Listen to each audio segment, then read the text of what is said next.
एकैछिन सर। गणेश गणेश हिँड्न कता हो?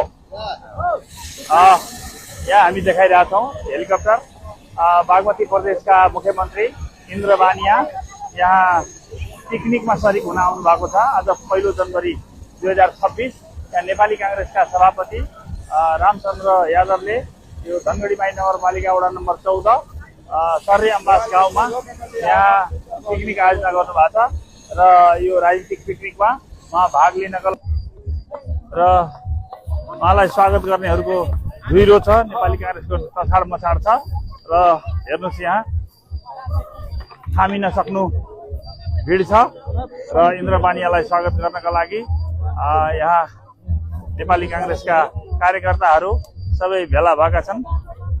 म बागमती प्रदेशबाट यहाँ पिकनिकमा सरिक हुन उहाँ यहाँ आउनु भएको छ।